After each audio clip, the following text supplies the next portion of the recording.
Continuing in the fourth chapter of Pirkei Avot, 13th Mishnah, Mishnah Yud Gimel. Rabbi Yehuda Omer, Heve Zahir b'Talmud sheshigi gat Talmud ola zadon. Rabbi Yehuda teaches that Torah learning has to be done with great caution and care, because an improper or incorrect interpretation or understanding of learning is considered as if it was done on purpose. Rabbi Yehuda here is getting to the idea that Torah learning is not supposed to be a light or easy pursuit. It can be fun, can be entertaining, can be enjoyable, but when you approach it, it has to be approached with seriousness. Zahir, zihirut. And the idea here is that if you don't do this, you will either come to the wrong interpretation, or you may even come to, God forbid, a heretical idea or the wrong idea, and that's considered as if you did it on purpose. It's zadon. It's not shogeg. Shogeg is unintentional. The unintentional is treated as if it was intentional because you were lazy, you didn't put enough effort, you didn't put enough work into trying to understand the true meaning of the learning that you're involved in. The second half of the 13th Mishnah teaches Rabbi Shimon Omer, Shlosha Ktarim Heim. There are three crowns: Keter Torah, the Keter Kuna, the Keter Malchut. The crown of Torah, the crown of priesthood, and the crown of kingship. The Keter Shem Tov Ole al Gabehen. The crown of a good name goes above these three crowns, is greater than all these three crowns. The idea here is that Keter Torah represents perhaps Torah knowledge or Torah learning, years of Torah learning. A person receives the crown of Torah because of that learning. Intellect, maybe a rabbinical judge or a Torah teacher gets the Keter Torah. Keter Kuna goes to the Kohanim. The Kohanim have this crown. They get to lead the benching. They get the first aliyah to the Torah. They have certain privileges above and beyond everybody else. And the Keter Malchut, the king's crown, the crown for the kings, is the idea that the king obviously is above the whole nation and should be given respect as having that status. Keter Shem Tov, the idea of a good name, which goes above all of them. One nice interpretation of this is that Keter Torah, Keter Kuna, and Keter Malchut are all, in a sense, gifts, maybe God-given gifts. Intellect, wisdom, priesthood is really inherited, and Malchut is a lot based on wealth. When it comes to a good name, that's something that a person has to earn. And the idea here that Rabbi Shimon is teaching is that the Keter Shem Tov is perhaps above all of them, because that's something that any person can achieve, and it's something that every person should be able to strive for, and in a sense, be able to rise above all the other three crowns. The next Mishnah, Mishnah Yadalid, is a teaching of Rabbi Nehorai. Rabbi Nehorai Omer, Have golel imkom Torah, ve'al tomar she'itavo acharecha, shechaverecha yekaimu v'yadecha, ve'al binatcha al tisha'ein. Rabbi Nehorai teaches that a person should exile themselves, should be goleh, like from the word galut, should exile themselves to a place of Torah. Exile here could mean that a person has to even leave their family, their friends, to a place of Torah. The assumption here is that the place that you're currently in doesn't have the opportunities to find Torah teachers and Torah mentors and people that can inspire you to be a better person, a better Jew. And you shouldn't say, Val Tomar, no, the Torah teachers will come to me. Religious people will move into my community and I'll be inspired that way. I don't need to go anywhere. Because every day that you don't have these people in your community, you're missing out on those opportunities.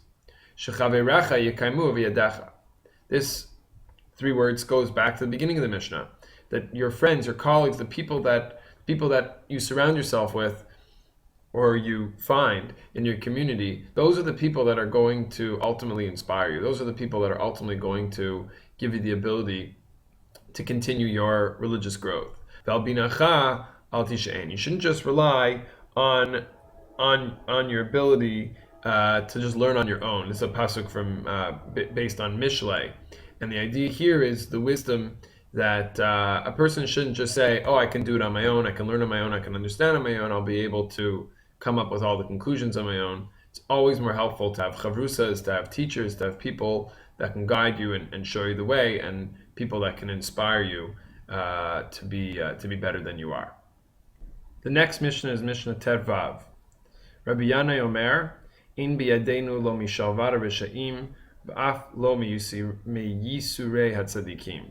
Rabbi Yanai here is addressing the age-old question of why do the righteous suffer? Why do evil people prosper in this world?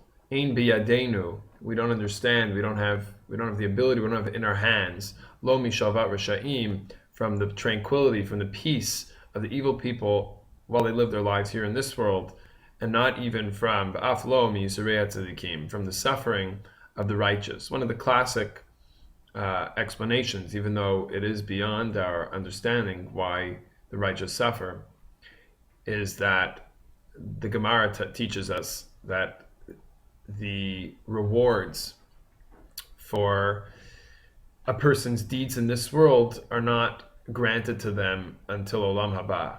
So it's often that on the surface it might appear that a person's suffering, yet they're righteous. So how do the two fit together?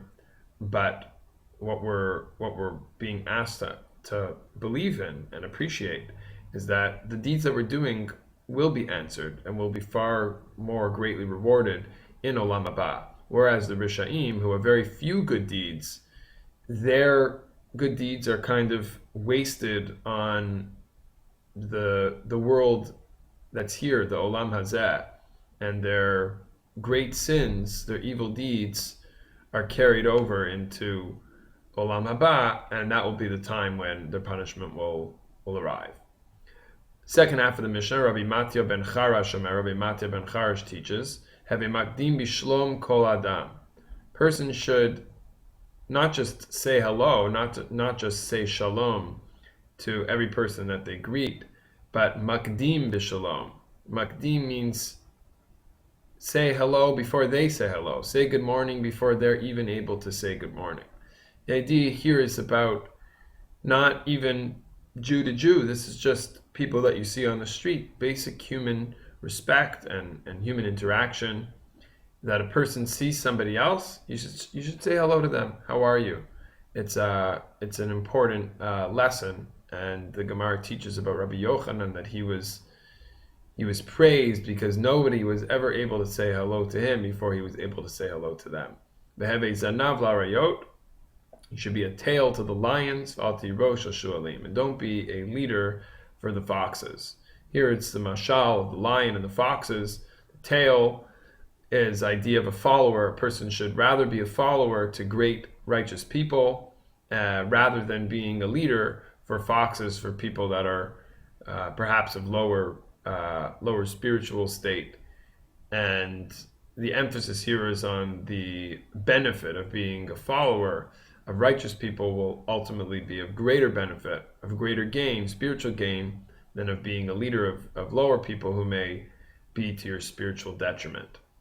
The next Mishnah, Mishnah Tedzayin, Rabbi Yaakov teaches, Ha'olam hazeh domeh leprosdor bifnei ha'olam haba. Hatkein atzmecha beprosdor kedei shetikanes letraklin.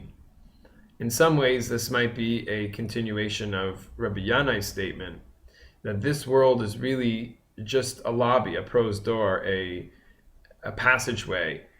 The story of the Chafetz Chaim, that he always had his bags packed, ready by the door.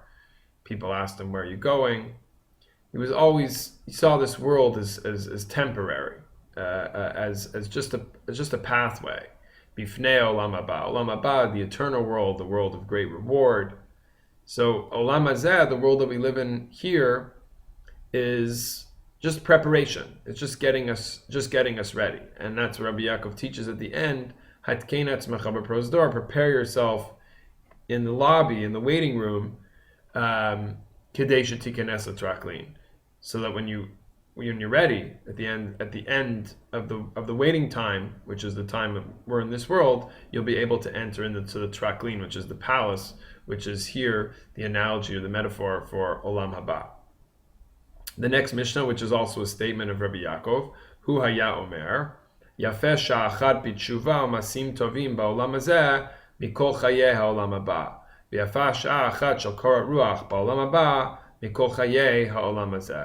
Rabbi Yaakov teaches that there are benefits to Olam Haba, and there are also benefits to Olam Hazeh. Even though, as he taught above in the last Mishnah, that Olam Hazeh is really like a waiting room before Olam Haba, we should never just say, oh, I'm in a waiting room, I don't have to do anything. What he teaches us in contradiction to this, but not against it, but just to highlight the importance of our actions in this world. One moment, one sha'achat of tshuva, masim tovim, of repentance and good deeds in this world is greater than all of Olam Haba. Because in Olam Haba, we no longer have the ability to do mitzvah. We no longer have the ability to perform, to do tshuva and to do masim tovim. Story is told of the Vilna Gaon on his deathbed that he was crying, and his students asked him, why are you crying? And he said, with just a few pennies, you can buy tzitzit, you can buy tzitzi, you can perform great mitzvah, but when I get to Olam Haba, I won't be able to do those mitzvot anymore. But on the other hand, the spiritual life, or the spiritual existence, korat ruach of Olam Haba, is all-encompassing and even greater than all. One moment of it in Olam Haba is greater than all of the existence and the experience of Olam Hazeh. So in this Mishnah, Rabbi Yaakov is coming to tell us that we shouldn't wait around in Olam Hazeh for Olam Haba to come. We should use our time, and we should do mitzvot, and we should make sure that we're productive in this world. And nonetheless, we should know that in Olam Haba, the experience there is going to outweigh, in a different sense, spiritually, than the experience that we have here in Olam Hazeh.